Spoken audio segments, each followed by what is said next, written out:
Hi friends, నేను మీ సూర్య.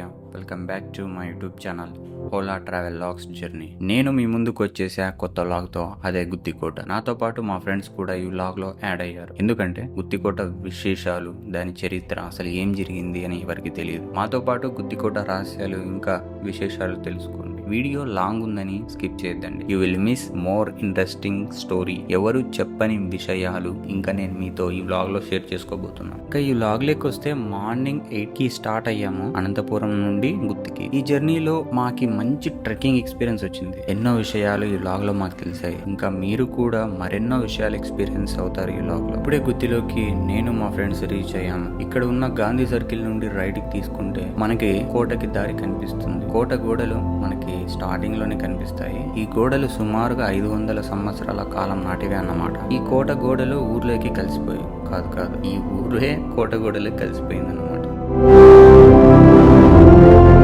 ఇప్పుడే మనం కోట దగ్గరికి చేరుకున్నాం. కొత్త ప్లేస్ లోకి చేరుకున్న తర్వాత చాలా ఎక్సైటెడ్ గా అసలు కోటలో ఏముంది, ఇంకా ఎలా ఉంటుంది అనే ఒక ఫీల్ ఉంటుంది అనమాట. మొదటగా కోట పైకి వెళ్ళాలంటే మనం బ్రిటిష్ కాలం నాటి ఫిరంగులు చూడొచ్చు. ఈ ఫిరంగులు మొదటిగా కోట పైన ఉండేటివి. వాటిని కిందకి దించి 2 వైపుల చక్రాలను పెట్టి మనలాంటి వాళ్ళ కోసం, ఇంకా గుత్తికోటను చూడడానికి వచ్చిన పర్యాటకుల కోసం పెట్టారన్నమాట.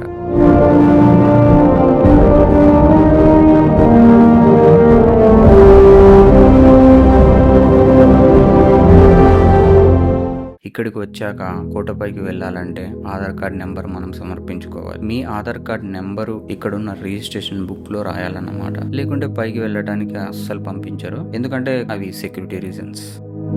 ఎంట్రన్స్ గేట్ లోపల మనకి సమాధులు కనిపిస్తాయి. అవి ఎవరు అంటే అందులో మోస్ట్లీ బ్రిటిష్ వాళ్ళ సమాధులు ఉన్నాయి. ఇప్పటి కలెక్టర్ శ్రీ థామస్ మ్యాన్రో ఇక్కడ ఉన్న ప్రజలకు చాలా హెల్ప్ చేశారు. ఇక్కడ ఒకటే కాకుండా చాలా చోట్ల కూడా అభివృద్ధి చేశారు. ఎక్కువగా రైతులకు హెల్ప్ చేశారు ఆయన. మ్యాన్రో గారు ఎలా చనిపోయారంటే కలరా వచ్చి చనిపోయారు. ఇక్కడ ఉన్న సమాధులు అందులో బ్రిటిష్ వాళ్ళు ఉన్నాయి, వాళ్ళు కూడా కలరా వచ్చి చనిపోయారు. మ్యాన్రో గారు సమాధి ఇక్కడ నుండి మనకు కనిపించదు అన్నమాట ఎతికితే. ఎందుకంటే సమాధి చేసిన తర్వాత 3 రోజులకి అతని శవాన్ని బయటికి తీసి వాళ్ళ దేశానికి తరలించారు. అసలు ఈ సోది ఎందుకు చెప్తున్నారా బై అనుకుంటున్నారా? అలా అస్సలు అనుకోద్దండి. ఎందుకంటే గుత్తికోట చరిత్ర తెలుసుకోవాలి, ఇంకా మన భావితరాలకు కూడా అందించాలి కదా. మా వాళ్ళు నన్ను వదిలేసి సగం పైకి ఎక్కుతున్నారన్నమాట. ఎందుకంటే మా వాళ్ళకి ఆత్రం ఎక్కువ. ఇంకా నేను ఆగలేదు. ఆగడులో మహేష్ బాబు మాదిరి పరుగు. ఇక్కడ ఎంట్రన్స్ లో పైకి వెళ్తుంటే దర్గా కనిపిస్తుంది. ఈ దర్గా ఒక చరిత్ర ఉంది. సయ్యద్ వలీ బాషా అనే విదేశీ వ్యక్తి, అంటే అరబ్బు వ్యక్తి అన్నమాట, ఇక్కడికి వచ్చి ఉంటాను అంటే రాయలవారు అప్పట్లో ఒప్పుకోలేదు. ఇంకా ఇతని పైన యుద్ధానికి వచ్చి తల నరికేశారు. కానీ తల తీసేసినా కూడా ఫైటింగ్ బాగా చేశాడు. ఆ గుర్తుగా ఇక్కడ దర్గా కట్టారు. బ్రిటిష్ వాళ్ళు ఈ దర్గాని కూల్చుదామని ఎంత ట్రై చేసినా వాళ్ళ వల్ల అస్సలు కాలేదు. ఈ దర్గాలో మిలద్ నబీ వచ్చినప్పుడు ఉరుసు బాగా జరుగుతుంది. జనాలు కూడా చాలా మంది వస్తారు ఊర్స్కి. సరే, విషయానికి వస్తే అదిగో మనకు కనిపిస్తున్న కోట చూస్తున్నారు కదా, దాని పేరు గుత్తికోట కాదు. అంతకు మించి 2 నేమ్స్ ఉన్నాయి. ఆ నేమ్స్ ఏంటంటే గుత్తికోట గురించి చెప్పిన తొలి శాసనాల్లో మొదటిది కన్నడ, రెండవది సంస్కృతంలో ఈ కోట పేరు గద అని పిలుస్తారు. గద అంటే ఆంజనేయ స్వామిని గద కాదండి, జస్ట్ గద. ఇంకా రాజదుర్గం అని కూడా పిలుస్తారు. అసలు గుత్తికోట అని ఎందుకు పిలిచారంటే ఇక్కడ కొండలు దూరం నుంచి పుష్ప గుత్తిలాగా కనిపించడంతో గుత్తి అని నామకరణం చేశారు.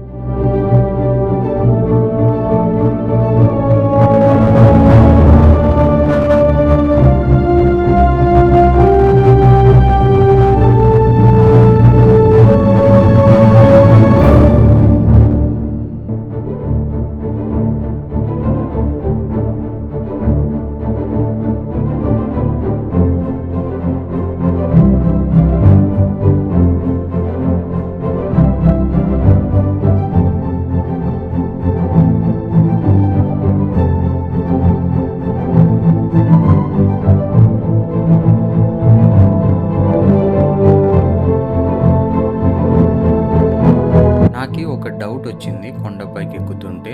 అదేమిటంటే కొండపైన కోటని ఎందుకు కడతారు? అది మీకు కూడా వచ్చింటది అనుకుంటున్న డౌట్. శత్రువులు, క్రూర మృగాల నుంచి రక్షించుకోవడానికి సరైన కొండను చూసి కోటను కడతారు.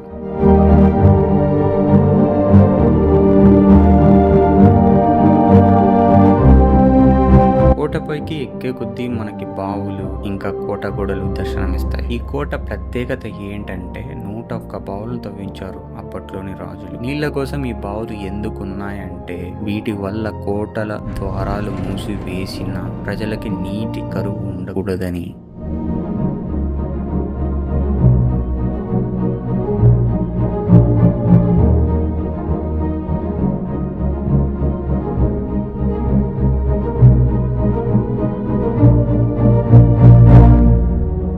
గుత్తికోట నిర్మించి 100 ఏళ్లైన 500 సంవత్సర కాలంలోనే విజయనగర సామ్రాజ్యంలో కట్టించారు గుత్తికోట. గుత్తికోటని 1500 ఏళ్ల క్రితమే చాళుక్యులు కట్టించారని గుత్తి శాసనాల్లో చెప్తున్నాయి, కన్నడ సంస్కృతం శాసనాల్లో. తర్వాత వచ్చిన రాజులు వాటిని ఇంప్రూవ్ చేశారు. దాని తర్వాత మనకు విజయనగర సామ్రాజ్యం వాళ్ళు రాయల వారు ఎక్కువగా అభివృద్ధి చేశారు.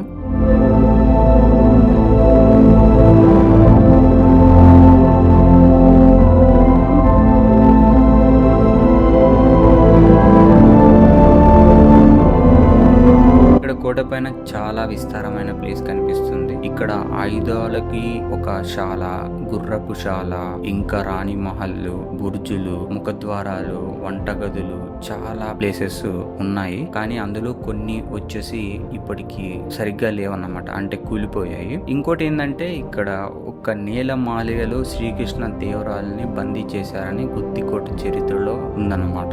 అలాగే పైకి వెళ్లే కొద్దీ పురాతనమైన కట్టడాలు, ఆ డిజైన్ గానీ చాలా వరకు చూడొచ్చు. ఈ స్తంభాలు, ఇక్కడున్న స్తంభాలు ఎలా ఉన్నాయంటే అసలు ఇంతవరకు చెక్కు చెదరకోకుండా కొన్ని అలాగే ఉన్నాయి, కొన్ని కూలిపోయాయి అన్నమాట.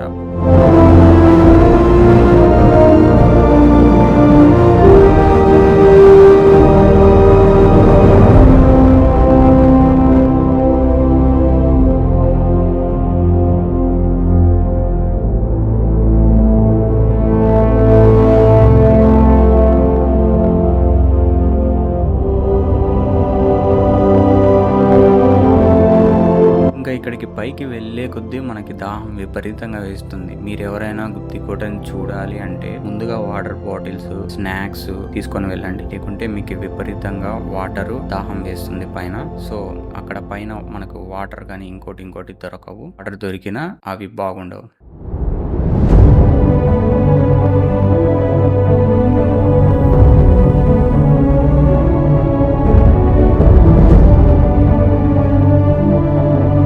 ఈ కోట చూడటానికి చాలా మంది వస్తూ ఉంటారు. ఈ కోట చూడాలంటే 1-2 రోజులు అసలు సరిపోదు. ఎందుకంటే దేశంలోనే 2వ అతిపెద్ద కోట కూడా ఇది. మొదటిది మనకి రాజస్థాన్ లో ఉంది. ఈ కోట కూడా 16 కిలోమీటర్ల పొడవున ఉంది. ఇంకా అన్అఫీషియల్ గా కూడా 21 కిలోమీటర్ల పైన ఉంది అనమాట. మీకు ఈ ఇంట్రో నచ్చి ఉంటుందని అనుకుంటున్నా. ఈ వ్లాగ్ లో మీ సజెషన్ అండ్ ఫీడ్బ్యాక్ ఇవ్వండి. మరిన్ని మోర్ ఇంట్రెస్టింగ్ వీడియోస్ మీకు అందిస్తా.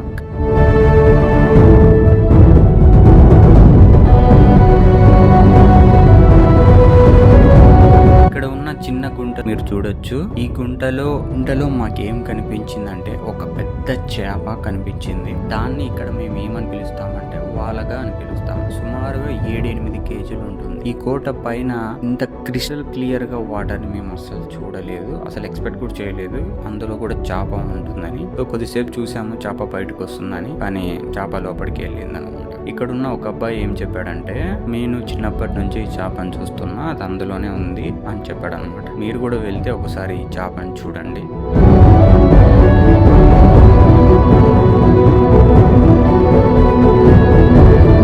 చీకటి శాలలో మేము ఎంట్రీ అయ్యాము. చాలా చీకటిగా ఉంటుంది, కానీ ఇక్కడ పూర్వకాలంలో రాజులు నిధులు దాచారని అపోహతో ఇక్కడ కొంతమందికి వచ్చి తవ్వారన్నమాట. ఇలా చేయటం చాలా నేరము. ఇలా చేస్తే పోలీసు వాళ్ళకి అప్పచెప్తారు ఇక్కడ ఉన్న వాళ్ళు. అందుకే ఇక్కడ రూల్స్ కూడా పెట్టారు. కోట ఎక్కాలంటే ముందుగా మన ఆధార్ కార్డు బుక్ లో రిజిస్టర్డ్ అవ్వాలన్నమాట.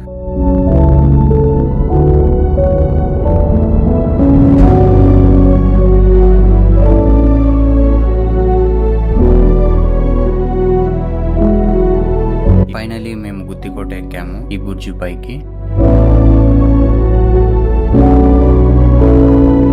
ఇక్కడ నుండి వ్యూ చాలా బాగా కనిపిస్తుంది. సో మీరు కూడా గుత్తికోట ఎక్స్పీరియన్స్ చేయాలనుకుంటే వాటర్ బాటిల్, స్నాక్స్ తెచ్చుకోండి. అలాగే వ్యూ, ఇక్కడున్న చరిత్ర చాలా వరకు మీరు తెలుసుకోండి. ఐ హోప్ ఈ వీడియో మీకు నచ్చింటుంది అనుకుంటున్నాను. అలాగే ఈ వీడియో నచ్చినట్లయితే లైక్, షేర్, కామెంట్ చేయండి. ఇది నాకెంతో హెల్ప్ఫుల్ అవుతుంది నా గోల్ని అచీవ్ చేయడానికి. Thank you. Bye. Signing off, Surya.